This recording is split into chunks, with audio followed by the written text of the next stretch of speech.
Nah, tentu saudara-saudara Yusuf alaihissalam ketika mendengarkan permintaan itu, secara tidak langsung mereka juga mengingat apa yang dahulu mereka lakukan kepada kakaknya Bunyamin ini, yaitu Yusuf, yang notabene ada di depan mereka sekarang ini, tapi mereka tidak tahu. Dan mereka sudah membayangkan betapa sulitnya untuk meminta izin kepada ayah mereka untuk membawa Bunyamin, apalagi yang bawa mereka yang dulu sudah menjerumuskan Yusuf ke dalam sumur. Jadi susah untuk mengembalikan kepercayaan.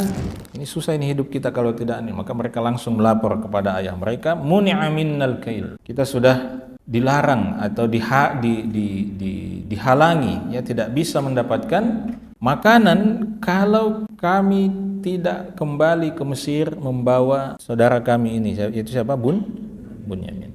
Karena itu mereka membujuk ayah mereka, fa arsil ma'ana akhana, maka biarkanlah kami membawa saudara kami ini, izinkan kami untuk membawa saudara kami ini bersama kami, wa inna lahu lahafizun, dan sungguh kami pasti akan menjaganya. Apakah saya bisa mempercayakan Bunyamin ini kepada kalian? Jangan sampai illa kama amintukum ala akhi min qabl. Jangan sampai saya sudah berikan kalian kepercayaan, tapi yang terjadi adalah seperti yang terjadi pada saudaranya dulu, yaitu siapa? Yusuf alaihissalam. Allah Subhanahu wa taala menjadikan surah Yusuf agar kita mengambil pelajaran yang begitu banyak di dalamnya. Allah menyebutkan kisah Yusuf itu adalah ahsanul qasasi, kisah yang paling indah. Membahas tentang tadabbur surat Yusuf alaihissalatu wassalam.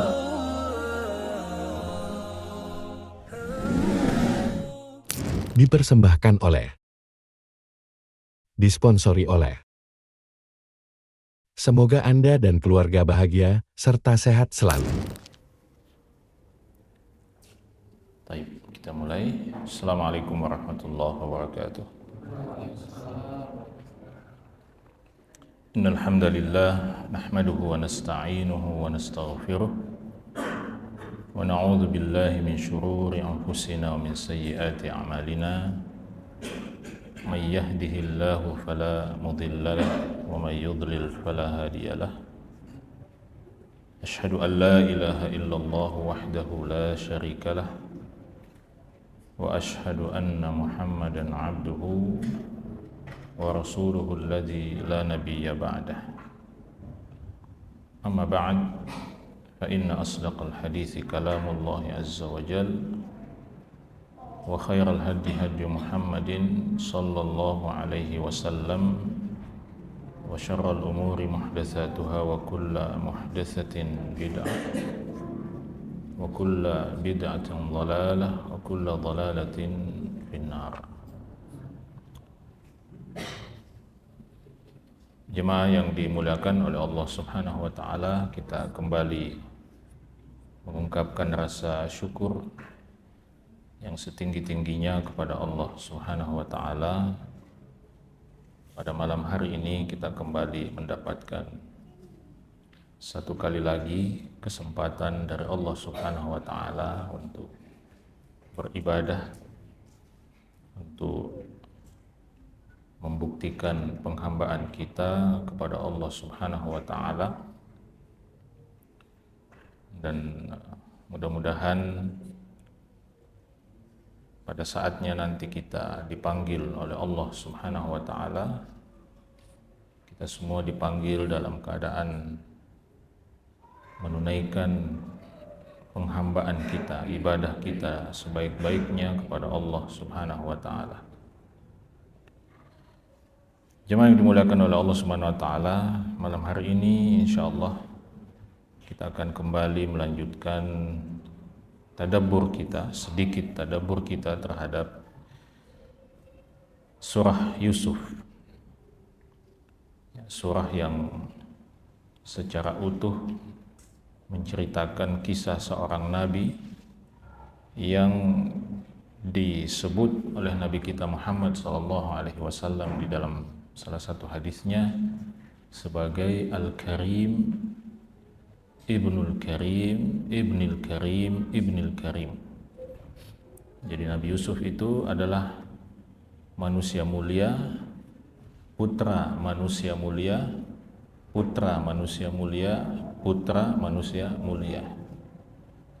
Jadi Nabi Yusuf sendiri manusia mulia, bapaknya Nabi Yakub manusia mulia, kakeknya yaitu Ishak manusia mulia, kakek buyutnya Ibrahim adalah manusia mulia. Jadi ya, kalau ada di sini yang punya silsilah kebangsawanan setinggi apapun, tidak ada kalah ini.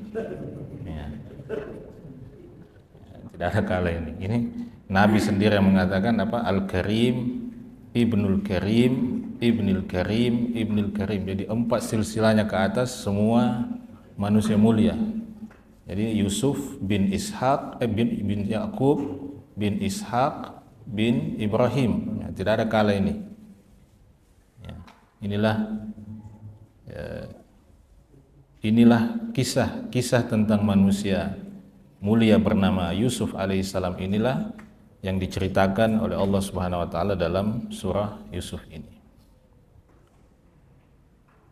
Dan ayahnya Yakub itulah yang kemudian kita kenal sebagai Israel. Ya,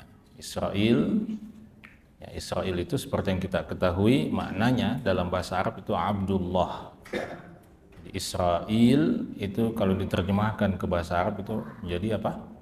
Abdullah, hamba Allah. Nah, keturunannya Yakub itulah yang disebut sebagai Bani Israel. Nah, jadi Bani Israel itu bisa dikatakan satu-satunya bangsa di dunia yang paling banyak mendapatkan nabi dan rasul. Ya, yang paling banyak mendapatkan nabi dan rasul. Jadi mulai dari Yakub sendiri sampai ditutup nabi terakhir dari kalangan Bani Israel itu siapa? Isa bin Maryam. Itu nabi terakhir di kalangan Bani Israel. Nah, setelah Isa bin Maryam, kenabian itu ditutup oleh Allah Subhanahu wa taala, kenabian dan kerasulan ditutup oleh Allah Subhanahu wa taala dengan pindah jalur, dari jalurnya Ishak pindah ke jalurnya Ismail. Itulah nabi kita Muhammad sallallahu alaihi wasallam. Nah, jadi kita belajar dalam surah Yusuf ini kisah tentang manusia yang mulia itu yang disebutkan oleh Nabi sallallahu alaihi wasallam. Dan karena itu kita belajar satu hal penting. Jadi kalau kita sudah mengikuti dari awal bagaimana kisah Nabi Yusuf ini, ya bagaimana beratnya ujian-ujian yang dialami oleh Nabi Yusuf, maka kita belajar bahwa memang manusia mulia itu, manusia yang mulia di sisi Allah Subhanahu wa taala itu bukan manusia yang kalau dia lewat semua orang patabe-tabe, ya.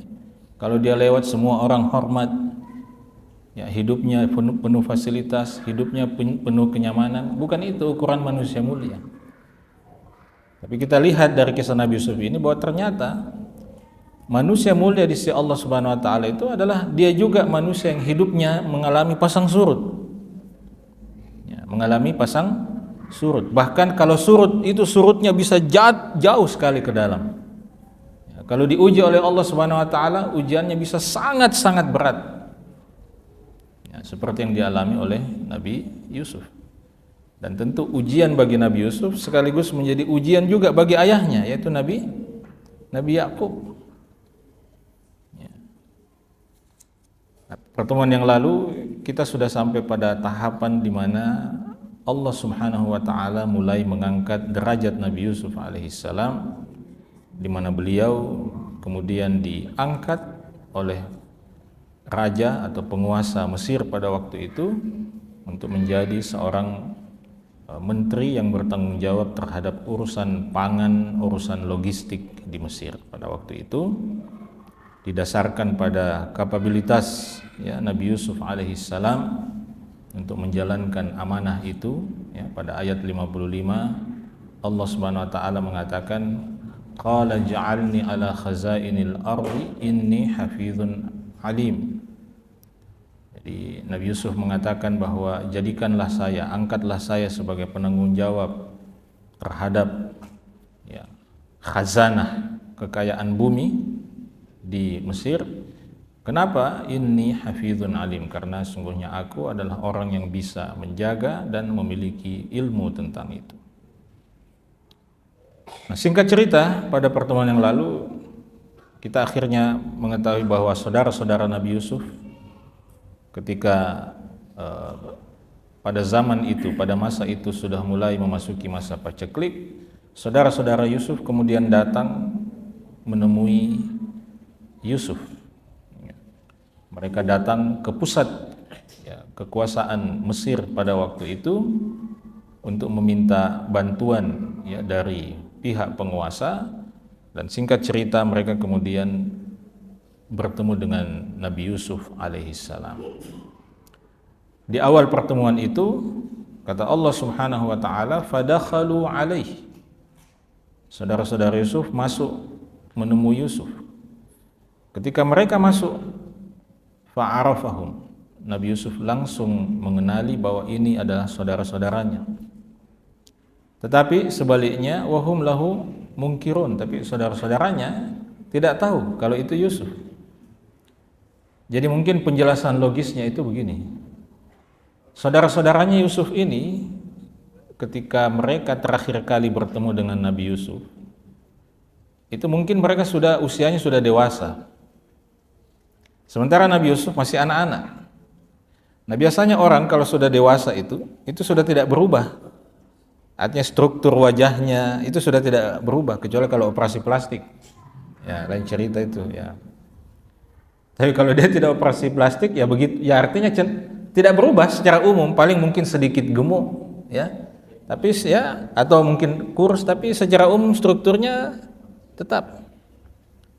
Nah, berbeda dengan kalau kita ketemu orang masih anak-anak, terus kita ketemu lagi mungkin 10 tahun kemudian, kalau orang itu tidak mengenalkan dirinya pada kita, kita tidak akan tahu bahwa ini adalah si fulan yang dulu kita temui. Nah, coba tanya Pak Guru.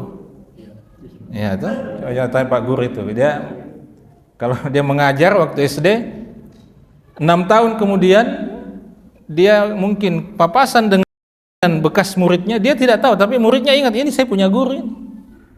Tapi gurunya belum tentu, karena struktur wajahnya pasti sudah sangat berubah. Jadi itu kira-kira penjelasan logisnya. Kenapa Nabi Yusuf langsung mengenali, ini saudara-saudara saya yang buang dulu saya di sumur ini. Tapi saudaranya tidak mengenali. Ya, maka di situ dikatakan dalam itu wahum lahu munkirun. Ya, mereka tidak mengenali siapa Nabi Yusuf. Nah, seperti yang kita katakan kemarin, mereka sudah pasti tidak menyangka bahwa Pak Menteri yang ada di depan ini adalah saudaranya yang dulu mereka buang. Nah, singkat cerita kemudian Nabi Yusuf pun menyiapkan bekal yang akan dibawa pulang oleh saudara-saudaranya itu. Tetapi sebelum rombongan saudara-saudaranya itu pergi, Nabi Yusuf alaihissalam mempersyaratkan satu hal. Ya, kalian boleh pergi dengan membawa makanan ini, ya, pembagian sembako ini, ya, pembagian bansos ini, ya, kalian boleh bawa pulang, tapi dengan catatan i'tuni atau u'tuni bi akhil lakum min abikum. Kalian harus datang lagi ke sini dengan membawa saudara kalian yang lain bapak, yang saudara kalian sebapak tapi lain ibu. Itu siapa? Adiknya Yusuf, yaitu Bunyamin. Ya, adiknya Yusuf, karena Yusuf kan sudah ada di situ. Jadi ya, tapi rupanya saudara-saudara Yusuf ini belum ngeh gitu ya. Ya, kalau orang Jawa bilang tuh belum ngeh. Ya, masih tiling-tiling barangkali gitu ya, masih. Ya, dia belum sadar kenapa ini Pak Menteri ini tahu kalau kami punya saudara sebapak. Kan mereka tidak kepikiran, kok bisa tahu dia ya kita punya saudara ya. Jadi Yusuf mengatakan itu, nanti datangkan saudara sebapak kalian itu ya. Lalu Nabi Yusuf mengatakan, ala tarawna anni ufil kail, tidakkah kalian melihat bagaimana saya memberikan timbangan makanan ini dengan sempurna. Maksudnya saya menyiapkan makanan ini dengan sempurna untuk kalian, tidak ada yang saya kurangi, ya, jatah kalian ini. Wa ana khairul munzilin, dan kalian tidak usah khawatir kalau kalian datang membawa saudara kalian itu, karena aku adalah khairul munzilin, aku adalah orang yang paling baik dalam menjamu tamu. Jadi al-munzilin itu dalam tafsir dimaknai sebagai al-mudhifin. Al-mudhifin itu artinya orang yang menjamu tamu. Jadi tidak usah khawatir. Ya, jadi sepertinya Nabi Yusuf alaihi salam sudah memberikan apa istilahnya, alasan-alasan yang harus diyakini oleh saudara-saudaranya ini supaya tidak ragu, tidak khawatir untuk membawa Bunyamin datang ke Mesir. Itu tidak khawatir. Itu kalau dia datang. Tapi kalau kalian tidak berhasil mendatangkan saudara kalian, fa illam ta'tuni bihi fala kaila lakum indi wala taqrabun. Kalau kalian tidak bisa mendatangkan saudara sebapak kalian itu, fala kaila lakum indi, maka kalian tidak dapat lagi jatah makanan dari saya. Ya.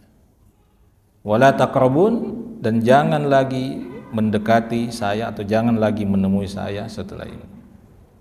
Jadi ancamannya cukup berat. Ya. Kalau kalian datangkan saudara kalian, maka ya saya akan siapkan ya bantuan lagi. Tapi kalau tidak, maka jangan harap lagi mendapatkan bantuan. Nah, tentu saudara-saudara Yusuf alaihissalam ketika mendengarkan permintaan itu, ya, secara tidak langsung mereka juga mengingat apa yang dahulu mereka lakukan kepada kakaknya Bunyamin ini, yaitu Yusuf, yang notabene ada di depan mereka sekarang ini, tapi mereka tidak tahu. Dan mereka sudah membayangkan betapa sulitnya untuk meminta izin kepada ayah mereka untuk membawa Bunyamin, apalagi yang bawa mereka yang dulu sudah menjerumuskan Yusuf ke dalam sumur. Jadi susah untuk mengembalikan kepercayaan itu. Makanya mereka katakan, mereka katakan sanurawidu anhu abahu. Kami akan berusaha untuk membujuk ayahnya. Padahal ayah mereka juga. Ya kan, padahal ayah mereka juga, tapi mereka sih katakan ayahnya Bunyamin. Wa inna lafa'ilun, dan sungguh kami akan betul-betul serius untuk melakukan hal itu. Ya, mereka serius karena ancamannya apa? Kalau mereka tidak serius membawa saudara itu, maka mereka tidak bisa bawa pulang apa? Makanan. Ya, sementara situasi pada waktu itu dalam kondisi yang sangat sulit, ekonomi sangat sulit, ya, sembako sangat sulit untuk didapatkan. Makanya mereka katakan, inna lafa'ilun, kami pasti akan berusaha melakukan ini, memenuhi permintaan Pak Menteri. Ya. Maka ketika mereka bersiap-siap, ya, Nabi Yusuf alaihissalam yang tadi kita sebut atau disebutkan oleh Nabi kita SAW sebagai Al-Karim, orang yang pemurah. Ya. Beliau istilahnya tidak bisa menahan kepemurahannya. Ya, maka meskipun yang diketahui oleh saudara-saudaranya itu bahan makanan itu tidak bisa mereka bawa pulang, tetapi secara diam-diam Nabi Yusuf alaihissalam memerintahkan kepada pegawai-pegawainya untuk menyelipkan bahan makanan itu ke rombongan saudara-saudaranya tadi. Allah katakan, wa qala li fityanihi, dan Yusuf berkata kepada pembantu-pembantunya, ya, kepada pegawai-pegawainya, ij'alu bidha'atahum fi rihalihim, ya, letakkan barang-barang mereka itu di kendaraan atau di hewan tunggangan-tunggangan mereka, la'allahum ya'rifunaha agar supaya mereka nanti mengetahui barang-barang itu, idzan qalabu ila ahlihim, apabila mereka pulang kembali menemui keluarga mereka, la'allahum yarji'un, agar supaya mereka kembali, ya, agar supaya mereka kembali, ya, dengan selamat, atau bisa juga dimaknai kembali, ya, kepada Allah subhanahu wa ta'ala. Singkat cerita, Allah mengatakan falamma raja'u ila abihim, maka ketika mereka, saudara-saudara Yusuf itu, kembali menemui ayahnya. Nah, di sini sebagian ulama mengatakan, termasuk Syekh Nasir Al-Umar mengatakan, kenapa di dalam ayat ini Allah Subhanahu wa taala mengatakan falamma raja'u ila abihim, maka ketika mereka pulang kembali menemui ayah mereka. Kenapa tidak dikatakan ketika mereka kembali menemui atau bertemu dengan keluarga mereka? Ya, sebagian ulama mengatakan boleh jadi, ya, saudara-saudara Yusuf ini setelah tiba kembali di kampung halaman mereka, mereka tidak langsung menemui anak istri mereka. Padahal kita biasa kalau pulang dari bepergian, apalagi jauh, siapa yang pertama kita temui? Anak istri kan? Ya. Meskipun kita tinggal satu kota dengan orang tua, ada di sini yang kalau pulang dari bepergian dari luar kota, ke rumahnya dulu orang tuanya, baru ke rumahnya sendiri, kan tidak ada. Ya. Rata-rata kita itu akan pulang menemui siapa? Anak istri kita. Kita pulang ke rumah di mana di situ ada anak istri kita. Tapi saudara-saudara Nabi Yusuf ini tidak begitu. Begitu sampai di kampung halamannya, mereka langsung temui ayah mereka, yaitu Nabi Yakub. Kenapa? Sebagian ulama mengatakan ini menunjukkan bahwa urusan ini urusan genting. Ya. Ini persoalan genting, sehingga apa? Mereka tidak langsung menemui keluarganya. Mereka langsung sampaikan, temui dulu bapaknya untuk menyampaikan apa? Pesannya Pak Menteri ini. Ya. Maka ketika sampai kepada ayah mereka, mereka mengatakan, ya abana, wahai ayah kami, muni'a minnal kail, kami, ya, tidak akan bisa mendapatkan al-kail. Al-kail itu sebenarnya makna asalnya adalah timbangan. Ya, timbangan. Tetapi di sini digunakan kata al-kail, yang dimaksud adalah yang ditimbang. Apa yang biasa ditimbang? Ya makanan, ya, bahan pokoknya. Ya, mereka katakan, mereka melapor kepada bapaknya, kan ini urusan masalah penting sekali nih, masalah kelanjutan hidup kan, ya, masalah sembako, ya, ini susah ini hidup kita kalau tidak ini. Maka mereka langsung melapor kepada ayah mereka, muni'a minnal kail, ya, kita sudah dilarang atau dihalangi, ya, tidak bisa mendapatkan makanan kalau kami tidak kembali ke Mesir membawa saudara kami ini, itu siapa? Bunyamin. Karena itu mereka membujuk ayah mereka, fa arsil ma'ana akhana, maka biarkanlah kami membawa saudara kami ini, izinkan kami untuk membawa saudara kami ini bersama kami, naktal. Naktal itu berasal dari kata kail, maksudnya naktal itu untuk mengambil makanan di sana. Wa inna lahu lahafizun, dan sungguh kami pasti akan menjaganya. Kalau kita ingat dulu di awal kisah, ketika mereka ingin membawa Nabi Yusuf pergi, mereka juga mengatakan kata-kata yang persis sama ini, wa inna lahu lahafizun, ya, kami pasti akan menjaganya. Tapi sudah tidak mempan kata-kata itu, ya, tidak bisa lagi jadi jaminan, ya, Kata-kata itu tidak, ya, artinya sulit untuk dipercaya oleh Nabi Yakub alaihissalam. Maka di situ dikatakan pada kelanjutan ayat, qala, Nabi Yakub mengatakan, hal amanukum alaihi. Ya, apakah saya bisa merasa aman? Apakah saya bisa mempercayakan kalian? Apakah saya bisa mempercayakan Bunyamin ini kepada kalian? Ya. Jangan sampai illa kama amintukum ala akhi min qabl. Jangan sampai saya sudah berikan kalian kepercayaan, tapi yang terjadi adalah seperti yang terjadi pada saudaranya dulu, yaitu siapa? Yusuf alaihissalam. Jadi itu jawaban siapa? Nabi Yakub. Lalu beliau mengatakan, fallahu khairun hafidha.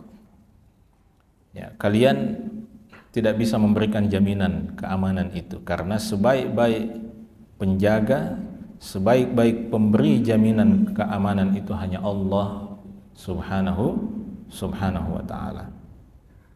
Wa huwa arhamur rahimin, dan dia saja Allah satu-satunya yang zat yang paling memberikan kasih sayangnya di antara semua yang memiliki kasih sayang. Jadi sepertinya usaha awal dari saudara-saudara Yusuf ini menemui jalan buntu di sini. Ya, sepertinya menemui jalan buntu. Karena apa? Karena Nabi Yakub ya teringat dengan apa yang terjadi pada kakak dari Bunyamin. Dan sama-sama sudah diberi jaminan bahwa pasti kami akan menjaganya. Nah, lalu kemudian apa yang terjadi? Ya, wallahu alam, apakah mungkin Nabi Yusuf alaihissalam sudah memperhitungkan hal ini sehingga beliau beliau memerintahkan pegawainya untuk mengembalikan barang-barang yang tadi pada mulanya tidak boleh dibawa kembali, ya kan? Tapi kan diam-diam dia perintahkan kepada pegawainya, kasih kembali anunya itu, kasih kembali diam-diam itu anunya, barang-barangnya, sembakonya itu. Wallahu alam, apakah itu sudah diperhitungkan oleh Nabi Yusuf? Tapi yang terjadi kemudian, kata Allah Subhanahu wa taala, walamma fatahu mata'ahu, ketika saudara-saudara Yusuf ini membuka barang-barang bawaan mereka, wajadu bid'atahum ruddat ilaihim, mereka kaget, mereka terkejut karena semua barang-barang yang tadi ditahan oleh Yusuf, oleh Pak Menteri itu, ruddat ilaihim, ternyata dikembalikan kepada mereka tanpa mereka ketahui. Maka ini jadi bahan lagi untuk mereka kembali membujuk ayahnya supaya kali ini ya tojem ini Pak, ya percaya betul makin kodong, ya kira-kira begitu. Kenapa? Karena menteri yang akan kita temui ini adalah orang yang sangat mulia, orang yang sangat baik, orang yang sangat pemurah. Ini buktinya ini. Ternyata barang-barang yang tadi ditahan itu dikembalikan lagi tanpa kita ketahui. Ya. Makanya di situ dikatakan apa? Qalu, mereka mengatakan, ya abana, wahai ayah kami, mana beri? Ya, apalagi yang kita inginkan? Apalagi yang ingin kita cari dari menteri yang sangat pemurah ini, menteri yang sangat baik ini? Coba lihat, hadhihi bid'atuna ruddat ilaina, ini barang-barang kami nih. Kami kira waktu meninggalkan Mesir itu tidak bisa kami bawa pulang lagi, tapi ternyata ruddat ilaina, dikembalikan lagi kepada kami. Ya. Wa namiru ahlana, dan akhirnya kami atau kita bisa memberi makan kepada keluarga kami. Wa nahfadhu akhana, dan kami bisa insyaallah bisa menjaga saudara kami. Wa nazdadu kaila ba'ir, dan kalau kami bisa datang membawa Bunyamin ini menemui Pak Menteri, nazdadu kaila ba'ir, kita akan dapat tambahan makanan lagi, ya. Kaila ba'ir itu Ba'ir itu hewan tunggangan. Ya, ba'ir itu hewan tunggangan. Jadi istilahnya kalau kita bisa dapat, kita bawa Bunyamin ini menemui Pak Menteri, kita bisa pulang dengan membawa tambahan satu lagi kontainer ini. Ya. Ya. Makanan. Ya enggak seukuran kontainer, maksudnya satu anulah gitu ya. Dzalika kailu yasir. Dan memberikan tambahan makanan itu adalah kailu yasir. Itu adalah timbangan yang mudah. Maksudnya itu perkara yang mudah untuk dilakukan oleh orang selevel menteri seperti siapa? Yusuf itu. Jadi mereka punya bahan untuk membujuk kembali siapa? Ayah mereka. Oh ini insyaallah ya jaminan ini bahwa menteri yang akan kita datangi ini betul-betul adalah seorang pejabat yang baik, pejabat yang mulia, pejabat yang dan seterusnya dan seterusnya.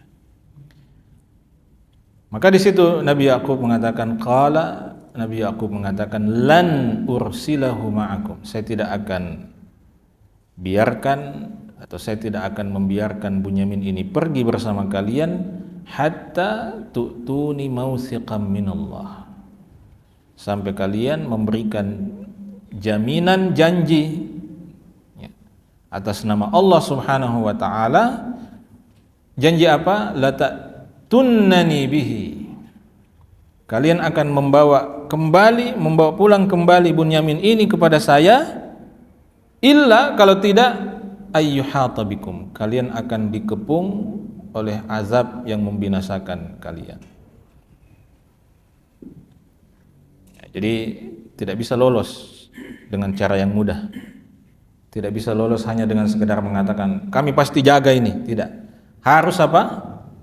Bersumpah atas nama Allah Subhanahu wa taala bahwa ini akan pulang kembali saudaranya, dan kalau tidak maka kami siap untuk mendapatkan apa? Hukuman dari Allah Subhanahu wa taala. Maka Allah katakan falamma atauhu mawthiqahum, maka ketika saudara-saudara Yusuf itu menyatakan sumpah mereka atau janji mereka yang dikuatkan dengan sumpah, qala, Nabi Yakub mengatakan Allahu ala ma naqulu wakil. Nabi Yakub mengatakan Allah akan menjadi saksi atas apa yang telah kita katakan. Jadi kita lihat di sini bagaimana Nabi Yakub alaihissalam selalu membawa anak-anaknya yang meskipun notabene adalah anak-anak yang sudah melakukan kesalahan yang sangat berat, tapi Nabi Yakub tidak pernah putus asa untuk selalu menarik kembali anaknya ini supaya kembali kepada Allah, Jadi pelajaran bagi kita para orang tua, ya, kita belajar dari Nabi Yakub, ya, bahwa seberat-beratnya kesalahan anak kita, kita tidak boleh putus asa untuk mengajak mereka kembali, mengingatkan mereka kembali, menarik mereka kembali untuk bisa kembali ke jalan Allah Subhanahu wa taala. Nah, kira-kira kalau kita punya anak ini seperti saudara-saudaranya Nabi Yusuf, itu apa kita bikin sama Nata? Dicoret dari kakak.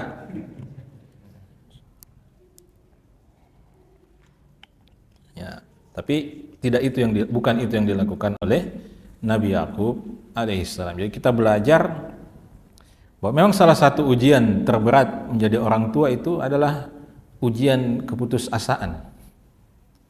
Ya. Ujian apa? Keputusasaan.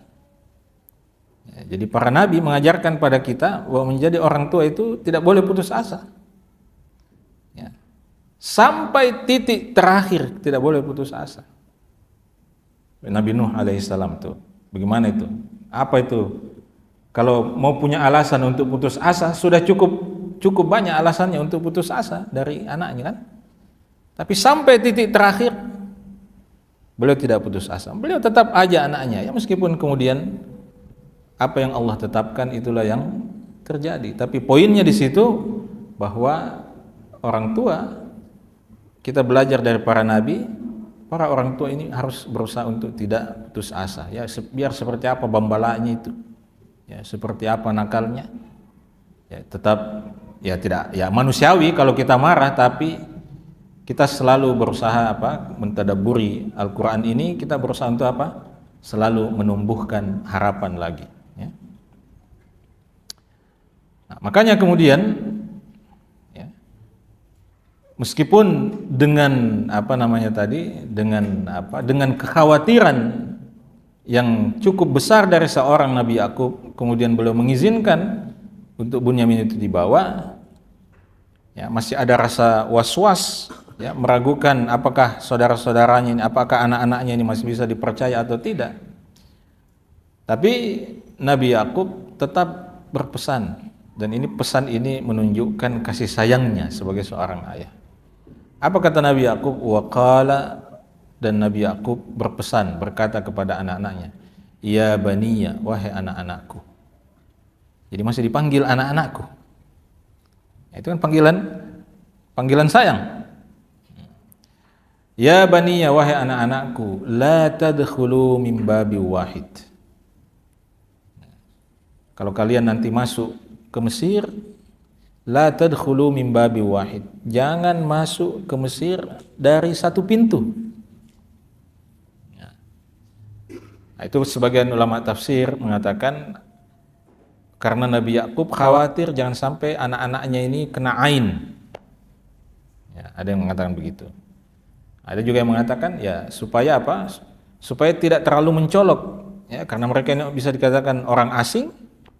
Bisa jadi nanti mungkin polisi atau petugas keamanan di Mesir itu akan menangkap mereka karena terlalu mencolok begitu, maka dikatakan la tadkhulu min babi wahid, jangan masuk dari satu pintu. Jadi wadkhulu min abwabin mutafarriqah, tapi masuklah dari pintu yang berbeda-beda.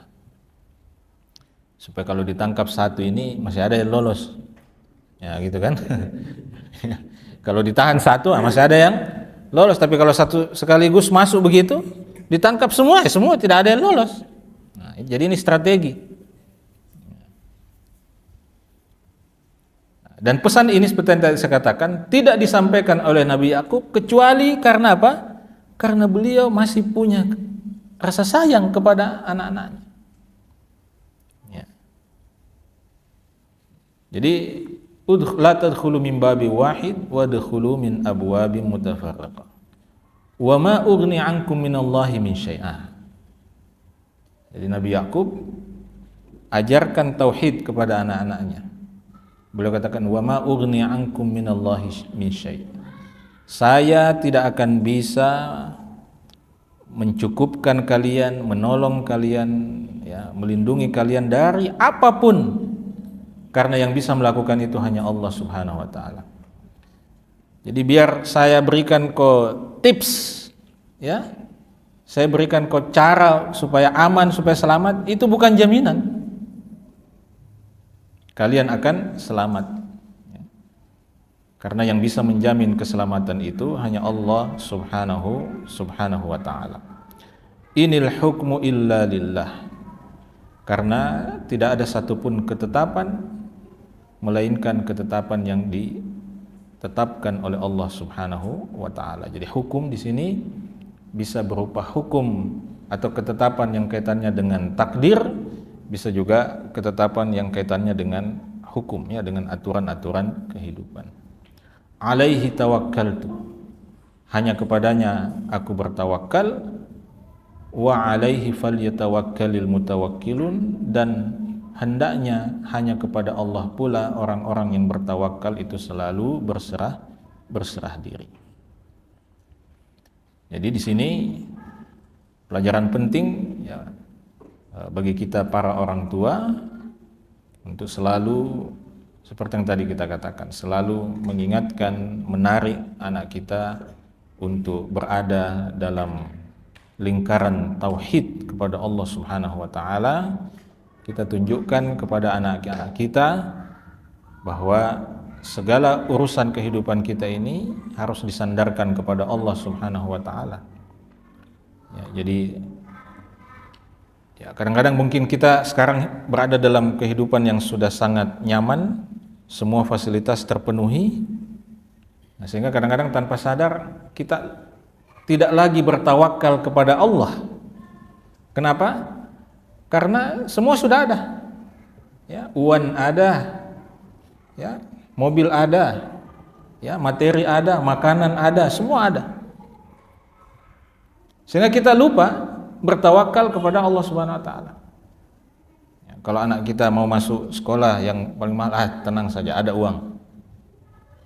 Ya. Padahal biar ada uang, kalau Allah tidak menghendaki itu terjadi, itu tidak terjadi. Maka itu yang diajarkan oleh Nabi Yakub di sini, wa alaihi falyatawakkalul mutawakkilun, dan hendaklah orang-orang yang bertawakal itu berserah diri kepada Allah Subhanahu wa taala. Nah, lalu kemudian Allah katakan walamma dakhalu min haitsu amarahum abuhum, dan ketika akhirnya saudara-saudara Yusuf itu masuk ke Mesir, min haitsu amarahum abuhum, sesuai dengan arah, sesuai dengan cara yang diperintahkan oleh ayah mereka, maka kana yughni anhum minallahi min syai', ya. Tidak ada yang bisa menolong mereka dari Allah Subhanahu wa taala, siapapun dan apapun itu. Ya, jadi ini pesan yang tadi disampaikan oleh Nabi Yakub, ya, alaihissalam. Jadi sebagian ulama mengatakan bahwa seperti yang tadi saya jelaskan sebelumnya, bahwa sebenarnya Nabi Yakub alaihissalam itu mengetahui bahwa sebenarnya tidak akan ada yang menghalangi anak-anaknya untuk masuk ke Mesir. Ya. Tapi kenapa dia berpesan seperti itu tadi kepada anak-anaknya? Itu tadi, illa hajatan fi nafsi Yaqub qadaha. Jadi Nabi Yakub menyampaikan pesan itu tadi, kenapa? Karena ada hajat dalam dirinya. Apa yang dimaksud hajat di sini? Yaitu keinginan Nabi Yakub untuk menunjukkan kasih sayangnya kepada anak-anaknya. Jadi dia punya keinginan untuk itu dalam dirinya, yang ingin dia qadaha, yang ingin dia tunaikan, maka dia berikan nasihat itu. Meskipun sebenarnya pada saat dia memberikan nasihat itu, Nabi Yakub alaihissalam, ya, yakin bahwa tidak ada yang akan menjadi penghalang berarti bagi anak-anaknya untuk masuk ke Mesir. Lalu Allah mengatakan wa innahu ladzu ilmin lima 'allamnah, dan sesungguhnya Yakub itu memiliki ilmu, adalah hamba yang memiliki ilmu, lima 'allamnah, disebabkan apa yang telah kami ajarkan kepadanya. Jadi bisa saja difahami bahwa pengetahuan Nabi Yakub bahwa anak-anaknya itu tidak akan dihalangi masuk ke Mesir, itu adalah wahyu dari Allah Subhanahu wa taala. Ya, karena di sini Allah mengatakan bahwa sesungguhnya dia Yakub itu memiliki ilmu yang kami ajarkan kepada dia, yang kami sampaikan kepada dia. Walakinna aktsaran nasi la ya'lamun, tetapi kebanyakan manusia tidak mengetahui hal tersebut. Nah, di sini saya tutup dengan pelajaran ini, pelajaran yang terakhir dari ini. Ketika Allah mengatakan wa innahu ladzu ilmin lima 'allamna, maka kita belajar di sini bahwa para nabi dan rasul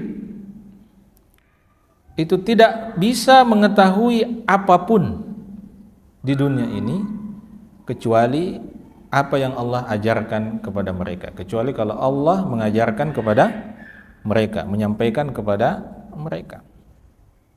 Ya. Jadi mereka tidak tahu sesuatu kecuali kalau memang ada informasi dari Allah Subhanahu wa taala. Nah, makanya kan dalam sababun nuzul kisah surah Al-Kahfi yang pernah kita sampaikan juga di sini, kan itu yang terjadi pada Nabi kita Muhammad SAW kan, ketika dia ditanya tentang sekelompok pemuda yang pernah hidup di masa yang lalu, bagaimana ceritanya. Kemudian ditanya lagi tentang seorang pria yang bisa melakukan perjalanan dari timur dan barat, bagaimana ceritanya. Kemudian ditanya lagi tentang ruh, bagaimana ruh itu. Jadi 3 pertanyaan ini, pertanyaan titipan dari orang Yahudi di Yathrib, di Madinah, untuk disampaikan, ditanyakan kepada Nabi SAW, kata orang Yahudi, kalau Muhammad SAW bisa jawab tiga pertanyaan itu, maka berarti memang dia betul-betul seorang nabi. Tapi kalau tidak, dia tidak bisa jawab, maka berarti dia rajul mutaqawwil, dia ya orang yang pitikanak-kanai. Ya. Maka ketika tiga pertanyaan itu disampaikan pada Nabi SAW, ya, beliau tidak langsung menjawab. Beliau tidak langsung apa? Menjawab. Kenapa? Karena beliau tidak punya ilmunya. Makanya beliau mengatakan, tunggu besok saya jawab pertanyaan itu. Kenapa dia katakan tunggu besok? Karena menunggu wahyu. Ya. Tapi di situ Nabi SAW tidak mengatakan insya Allah. Maka kemudian wahyu itu terlambat turun sampai mungkin ya dalam sebagian riwayat dikatakan sampai 15 hari tidak ada jawaban dari Allah Subhanahu wa taala tentang tiga pertanyaan itu. Nanti baru hari ke-15 barulah turun surah Al-Kahfi untuk menjelaskan dua di antara pertanyaan itu, yaitu kisah pemuda Ashabul Kahfi dan kisah Dzulqarnain. Sementara pertanyaan ketiga tentang ruh dijawab dalam surah Al-Isra. Ya, jadi para nabi dan rasul itu mengajarkan kepada kita bahwa ya ini, jangan pitikanak-kanai, apalagi kalau urusan agama. Makanya kita diajarkan oleh para ulama kita bahwa salah satu perhiasan yang harus dimiliki oleh seorang penuntut ilmu itu adalah perkataan la adri, saya tidak tahu, kalau memang dia tidak tahu. Makanya saya biasa ingatkan, hati-hati kalau ketemu orang semua pertanyaan dia bisa jawab. Hati-hati. Ya, semua pertanyaan dia bisa jawab. Kita tidak pernah dengar dia bilang, oh saya tidak tahu itu. Ya, saya harus belajar lagi. Semua dia jawab. Jadi kalau sekedar menjawab ya gampang saja, ya kan leco-leco ada saja, putar apa tuh kiri kanan naik turun ya bisa saja kan. Tapi pertanggungjawabannya di hadapan Allah Subhanahu wa taala bagaimana? Maka dari sini kita belajar bahwa seorang nabi saja itu tidak akan menjawab, tidak akan menjelaskan, tidak akan menyampaikan kalau dia tidak punya ilmunya dari Allah Subhanahu wa taala. Saya kira itu tadabbur kita pada malam hari ini. Insyaallah besok dilanjutkan oleh ustadz yang lain. Mudah-mudahan ada manfaatnya dan menjadi ilmu yang bermanfaat untuk kita semua. Saya cukupkan. Subhanakallahumma bihamdik asyhadu an la ilaha illa anta astaghfiruka wa atubu ilaik. Wa akhiru da'wana anil hamdulillahi rabbil alamin. Assalamualaikum warahmatullahi wabarakatuh. Saya